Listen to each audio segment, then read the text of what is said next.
Good morning. Thank you for coming to this presentation right before lunch today. It's my pleasure to introduce very quickly our panel here at the table.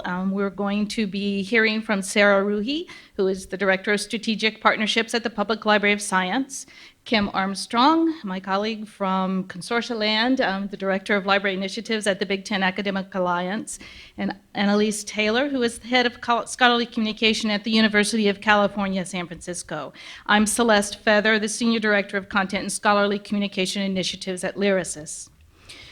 The plan today is to have a few short presentations and remarks, and then we're going to allow a lot of time for Q&A because we think you have a lot to contribute to this conversation as well.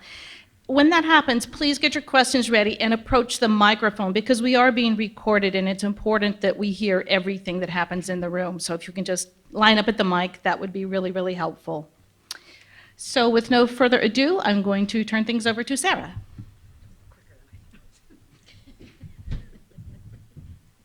Good morning, everyone. My name is Sarah Ruhi. I'm the Director of Strategic Partnerships at PLOS. I have been there since April, so I'm kind of going to give you a very whirlwind overview of what we've been doing since I started. Actually, let me step back before I dive into that.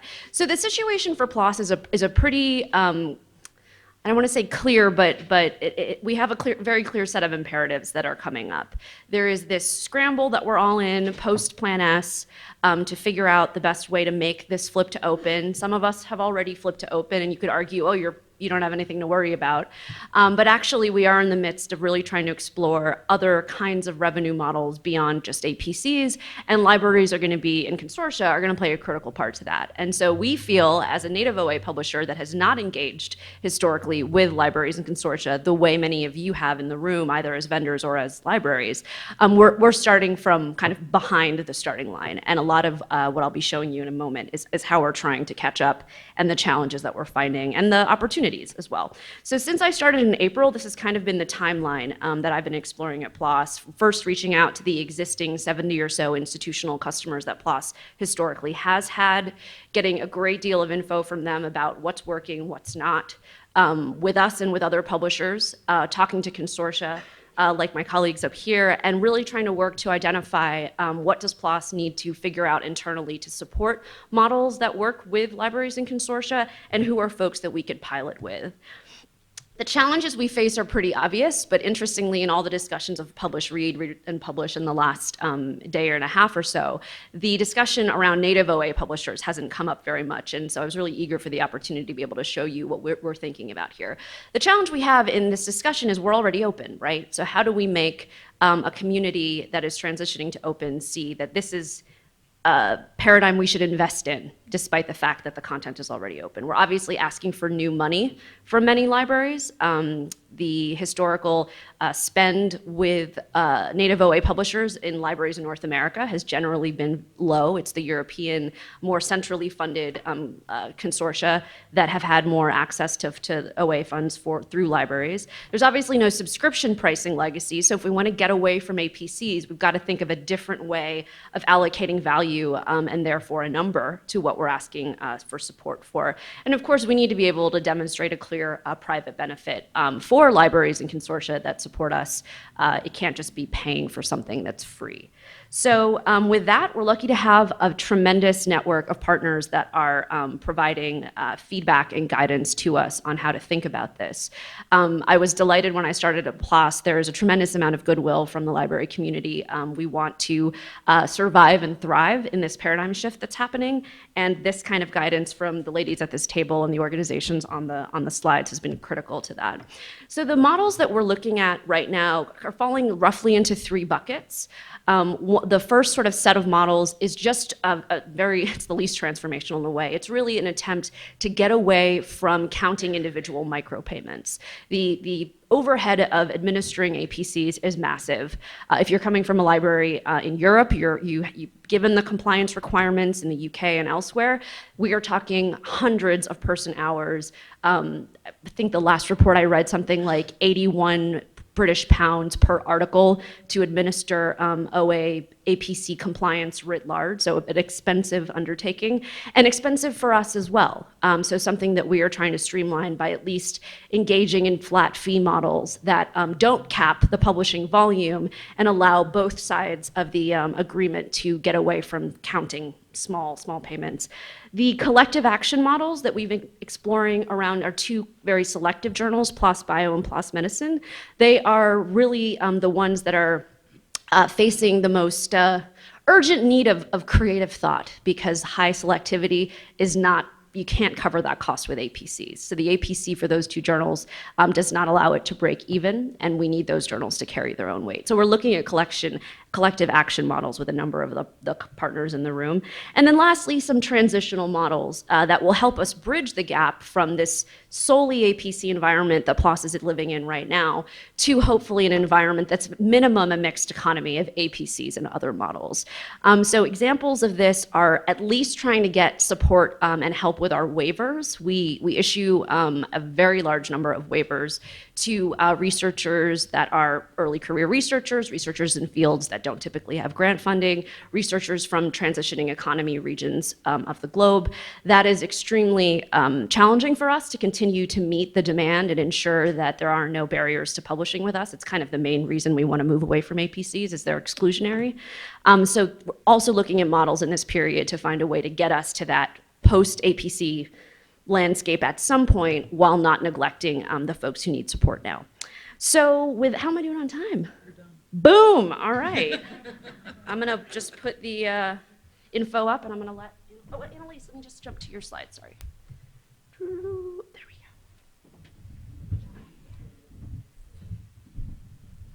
go. Okay, I'm ELISA Taylor at the University of California, San Francisco, and I'll talk about the University of California approach to this particular idea.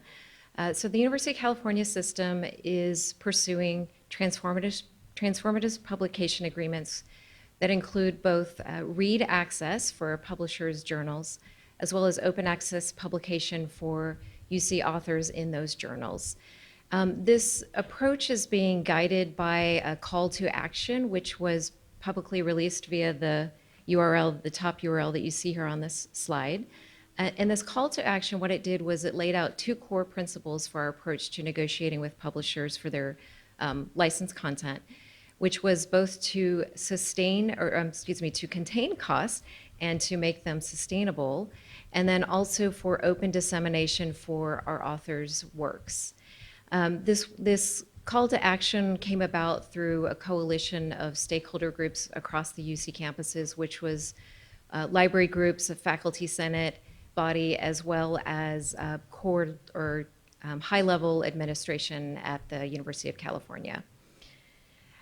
So our approach for these transformative read and publish agreements is to redirect what we're currently spending on licensed subscription content towards open access publication costs. And so there's another resource that we released earlier this year, I believe it was, which is a negotiation toolkit. That's the second URL that you see here on this slide. And this toolkit was put together by our negotiation team that negotiated for the Elsevier contract. And this toolkit provides some resources that are related to data gathering and analysis, the approach for negotiating transformative agreements, communications, coalition building, and that sort of thing. So while we realize that there's a lot of promise in transformative agreements and increasing the amount of open access publication from our authors at our institution, we are also aware that they have the potential to put native OA publishers such as PLOS at a disadvantage, because when we're offering a subvention for paying for publication for our authors, this might influence where they decide to submit their manuscripts for publication. In the case of PLOS, PLOS is a very innovative pioneer in open access publishing and open research practices. Our authors at the University of California have also widely embraced publishing in PLOS journals, from their selective journals such as PLOS Medicine and PLOS Biology to their broad spectrum open access journal, PLOS One, which was the first of its kind in that type of a model. What this looks like in the form of numbers is there's about 550 UC corresponding authored articles in PLOS journals every year. and that represents about 2% of UC's overall publication output. And PLOS as a publisher ranks at about number 12 as far as overall output. How are authors paying for those article processing charges in PLOS journals? They're using their grant funds, they're using discretionary funds, and then undoubtedly they are using, in some cases, their own personal funds paying out of pocket. We do also have open access funds at some of the UC campuses through the libraries. However, I know in the case of UCSF, where we do have an OA fund, this is really a small number of articles in PLOS journals compared to the overall publication rate. And so I think I'm ready for my next slide. And so based on this, the University of California and the California Digital Library have been in talks with PLOS about extending our multi-payer model to paying for open access APCs in PLOS journals. What that multi-payer model looks like is represented by this graphic here.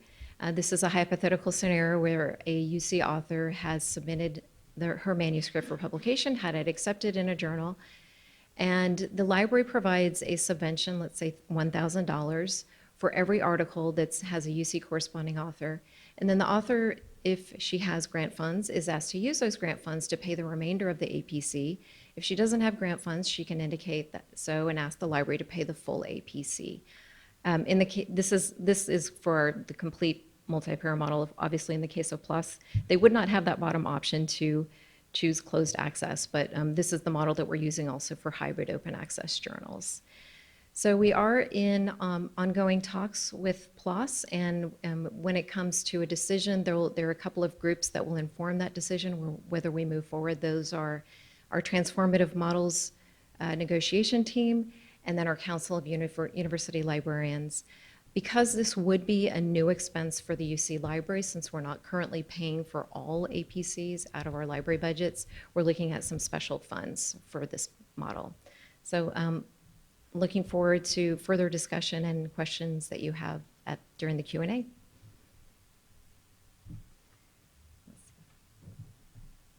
Just move this forward back to the first slide.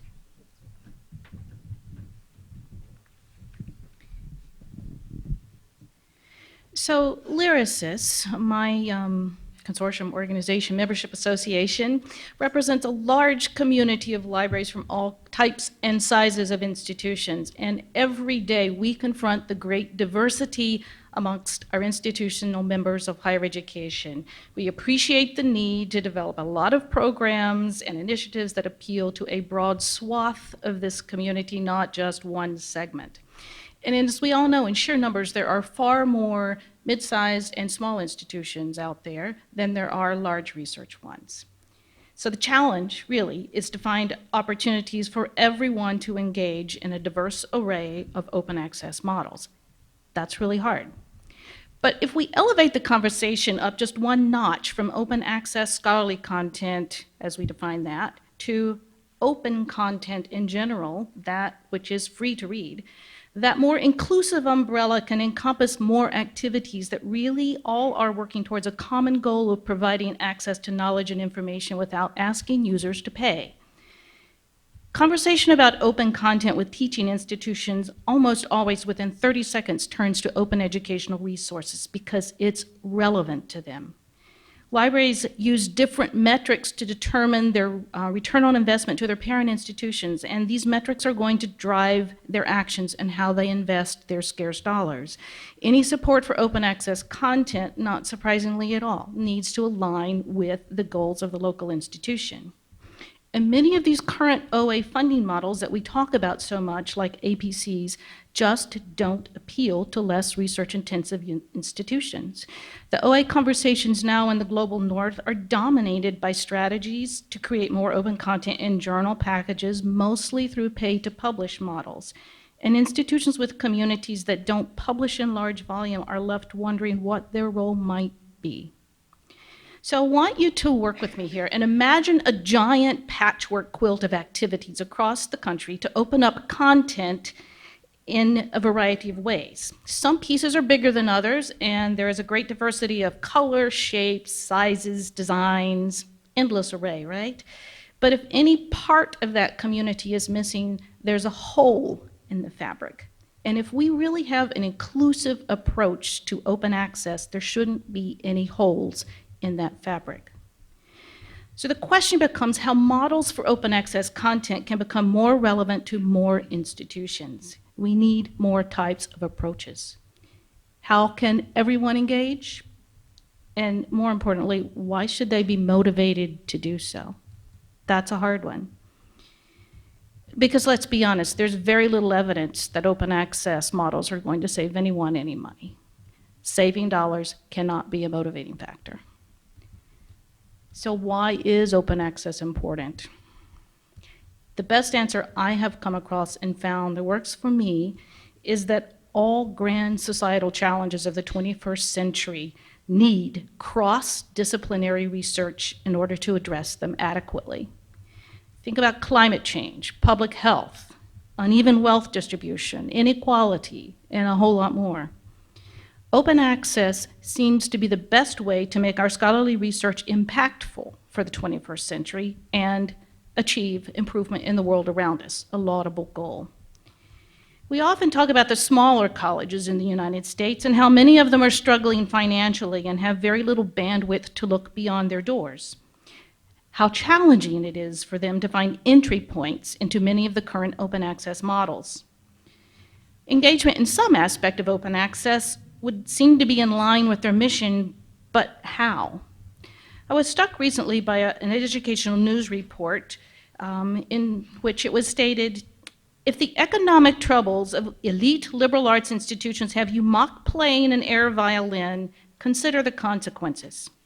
For one, there'll be fiercer competition for spots at the most prestigious schools, a sport already so gruesome, actress Felicity Huffman is doing jail time for gaming it.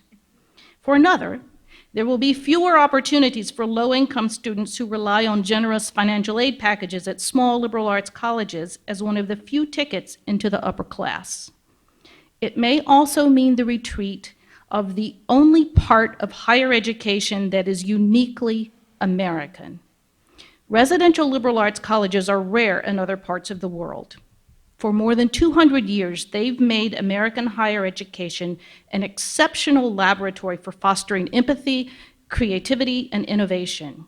We've gotten so used to them, we may not notice what we've lost until it's gone. An essay question on my daughter's recent college application to a mid-sized university stated that society is looking to higher education for solutions, not just in science and technology, but also in developing the ability to uplift the well-being and mutual understanding of people across the globe. And the question posed to the applicant was then, what roles and responsibilities do you believe this institution has in this global endeavor? So if we acknowledge that the larger mission of all educational institutions is to educate their students in ways that enable them to tackle the grand challenges of the day with knowledge, creativity, respect, and understanding, then supporting ways to make as much content as accessible to them seems to fall in line with this purpose. So what else can we do? So some ideas. Well, if money isn't actually saved as we transform models, maybe one bright spot is that there might be ways within the open access movement to fund more or different kinds of content with the same amount of money. There are economies of scale that possibly could come into play here. Or could we figure out ways to redirect costs from paywall journals to open access books by the same publisher, perhaps? Books are more widely used across all sizes of institutions, much more so than highly specialized journals. Could we somehow potentially move existing STM costs to other disciplines through this kind of arrangement so that the humanities and social sciences are less starved? Could we support better discovery for open access content so that we can actually guide our users to it more effectively? We hear all the time observations about low use of open access content, but my strong bet is that that has more to do with the lack of easy discovery than it does the quality of the content that's available. And while there might be enough money in the scholarly ecosystem to make a global flip to open, in the United States, it has to be redistributed in order to make any pay-to-publish model work. And with our combination of public and private institutions, I don't really know how we do that in terms of shifting dollars around. But we could partly maybe support this flip by saying if you sign on to pay to publish models and you publish more and therefore you pay more, perhaps those institutions that aren't as engaged in paying to publish because they don't publish that much and their costs are relieved from some of these big journal deals, perhaps they could redirect those savings, if you will, into other kinds of content that are more meaningful for their curriculum, their mission as a teaching institution, therefore relieving some of the big research institutions of part of that cost. That's another way to achieve some sort of flip and transformation and cost-sharing redistribution.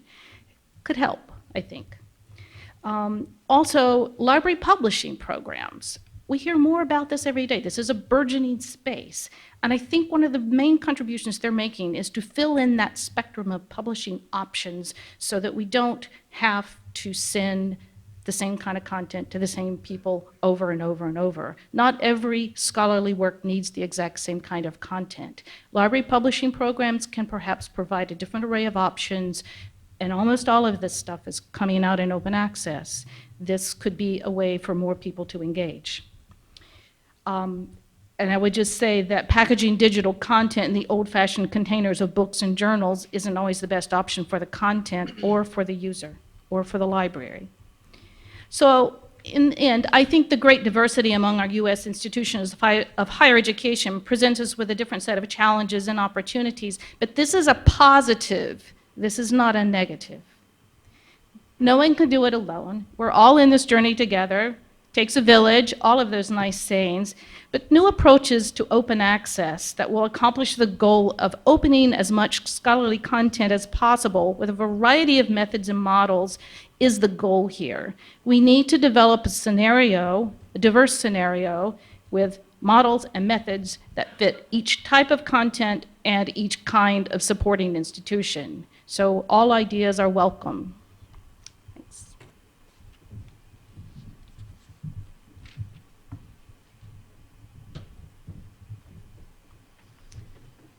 So the Big Ten looks a lot like the UC system when you look at scholarly publishing output, when you look at opportunity and models, except then we have a whole bunch more barriers.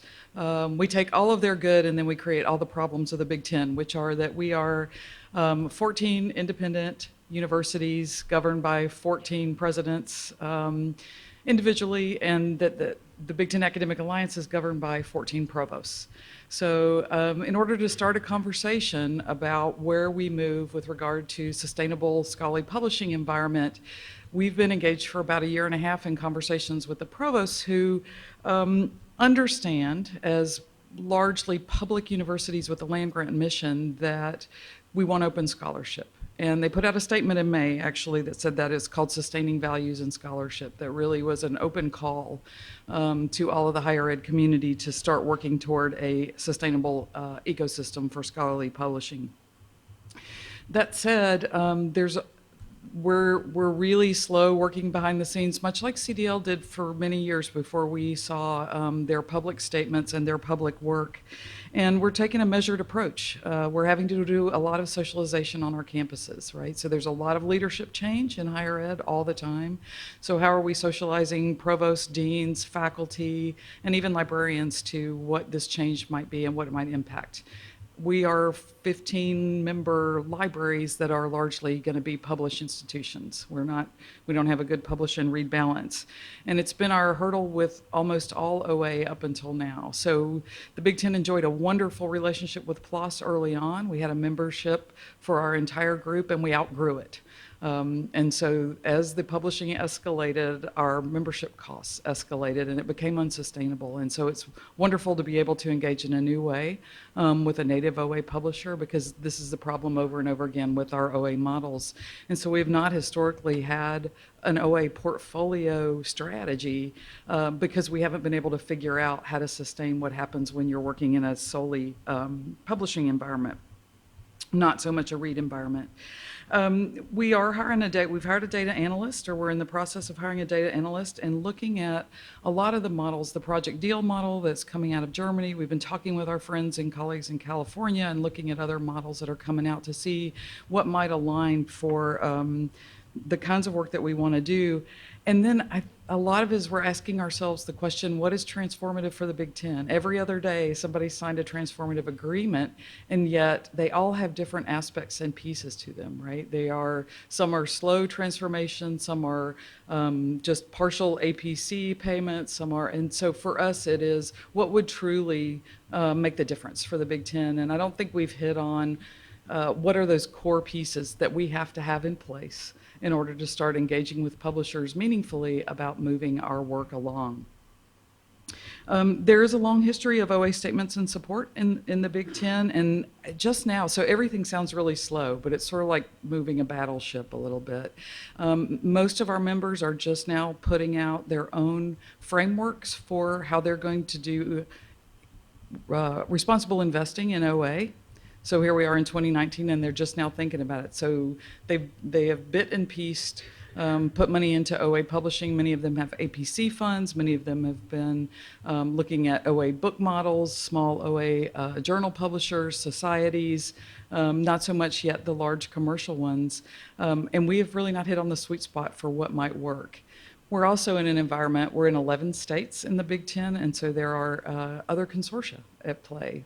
So Ohio Link has signed a deal. We know Iowa State has. They're in the state of Iowa. We have a University of Iowa as a member. And so our folks can partner with a number of other organizations. They can also partner with other libraries. And so again, it's that, where do they see opportunities for us that are not going to compete with what they want to do with their state consortia, or even many of them are Lyrasis members, so they might be looking to Lyrasis models. And so the challenge for us is who are we going into this environment, and how do we want to define ourselves, and then working across the spectrum of publishers to figure out what's the financial model that we can sustain, and not necessarily to save money, but to do something that's going to set us in good stead for the next 5 to 10 years with the resources that we have available. So I'm going to stop, and I think we're at... Cool. Okay. So now it's your turn. So, yes. Oh, nope. Thought we had a volunteer, sorry, no. Is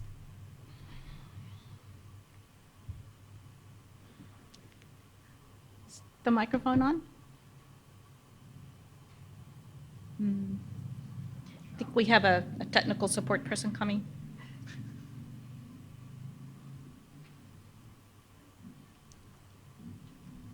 Can you hear me?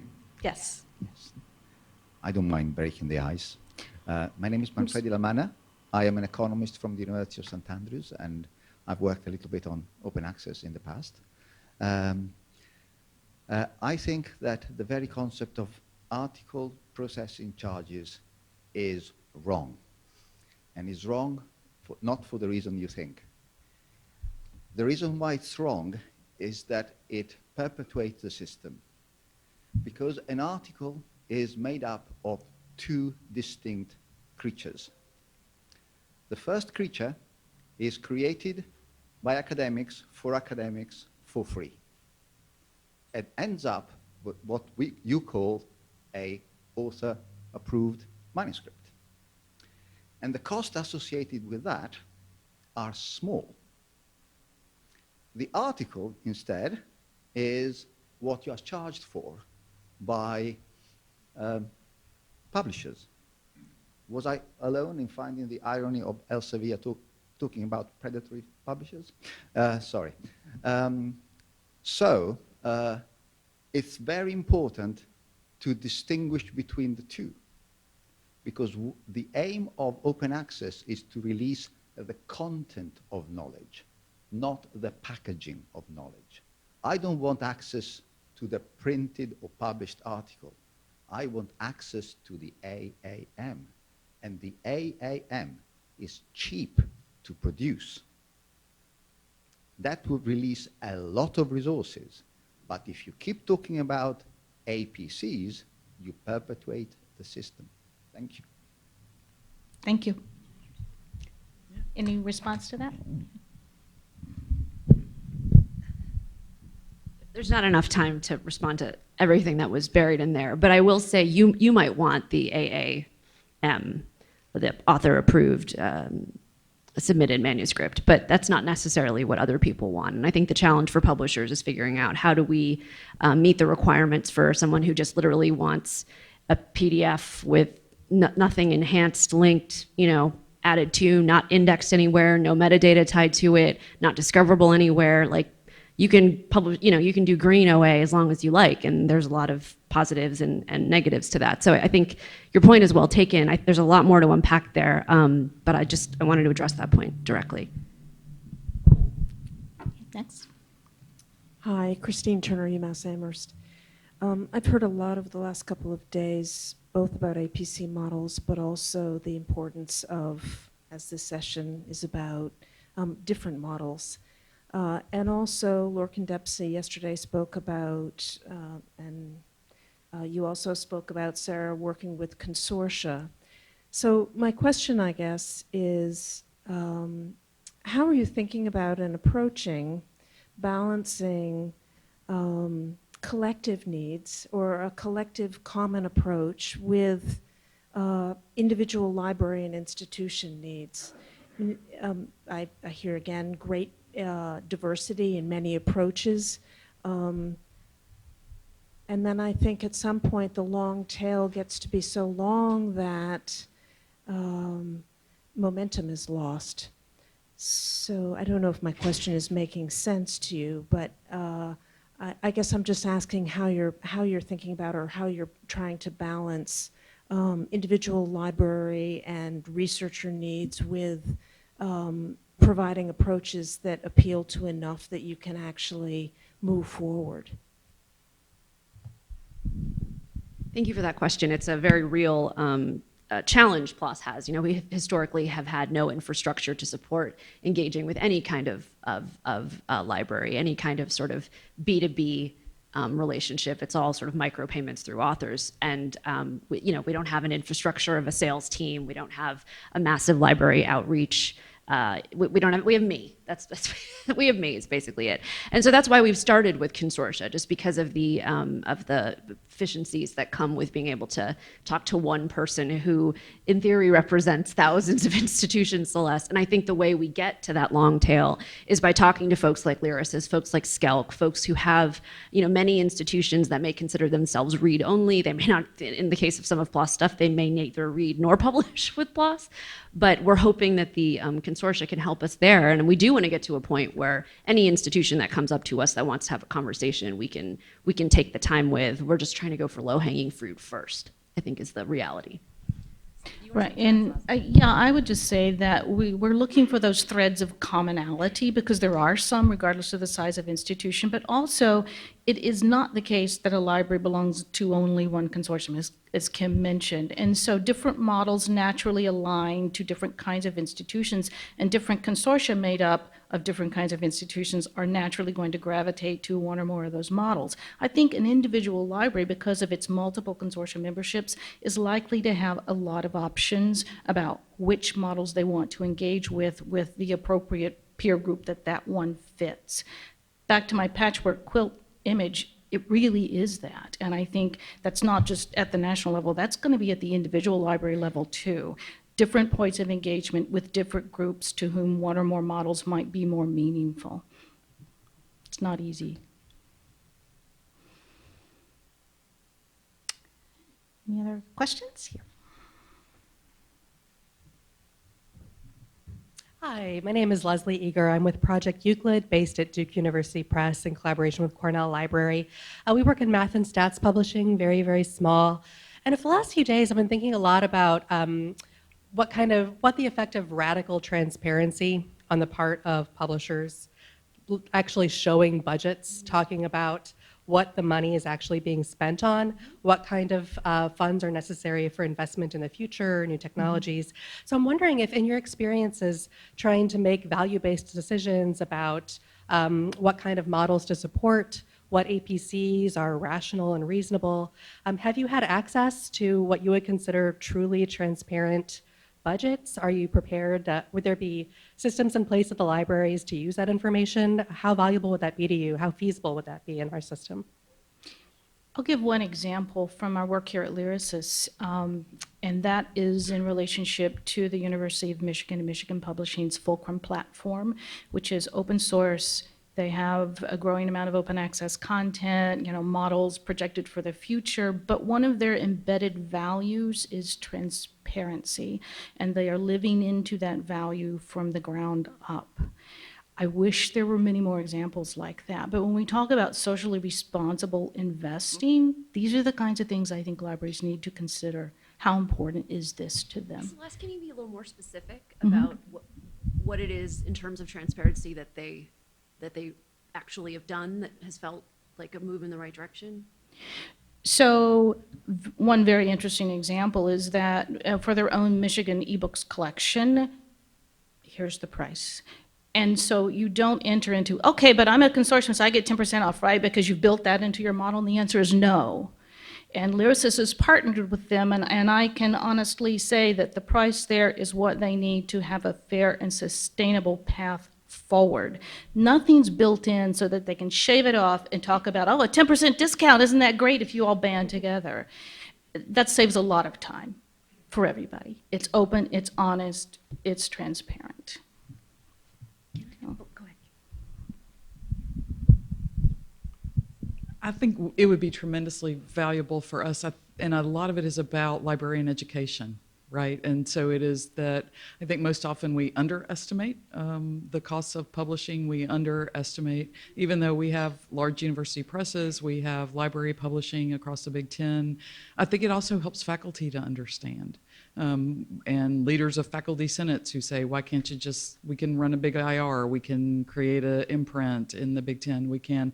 And so being able to put some real dollars and cents behind it would not only, I think it would just create a better conversation and a richer conversation in helping across the university educate them about what exactly are we facing and what would we be tackling if we tried to take this on. And so I think it would just help advance the conversation. And just a quick addition to that, I'm thinking about the ELife data that they revealed a few years ago about their costs. And, it was surprisingly high, I thought, but they're also, I think, offer a lot of added value to their platform that maybe, not every platform necessarily needs that level of services, for example. But I think that also just highlights the fact that there are very different costs for different types of journals or content platforms. So it somewhat depends on, what kind of a platform we're paying for, trying to produce at our institutions. So. In the case of PLOS, one of the more kind of transformative models we've been looking at does involve a collective action component, which is, as all of you know from the calls we've been doing, it's problematic on a lot of different levels. But one of the things we've tried to do is establish that the goal with these two highly selective journals, whose APCs will never cover their cost, is to work with the stakeholders involved in this process to share the fixed cost of covering the cost of these journals. So we're not trying to make a ton of money off of them. We just want them to carry their weight across the portfolio, because the sort of cross-subsidy model we've done historically is not going to be sustainable moving forward. And so that involved showing the consortia, to the extent of that we could, the actual breakdown of the costs. And we can get into a lot of debate about how granular should that be, and how much detail should there be there. But we wanted, there's a fixed number. We want to divide that up. Our hope is the more people that participate, the lower the number is for everyone. Obviously, we don't ask Claremont College to pay the same thing as Harvard, but there's a sense of a shared commitment. How do we get the Reed institutions, who historically have never published with us, to still see value in participating in that kind of collective? And part of it is a good faith effort on our part from the beginning to say, this is the cost we're trying to cover, and explaining why it is the way it is. Thanks for that question. 1 minute. One last thought. Anyone? Well, if not, thank you very much for coming.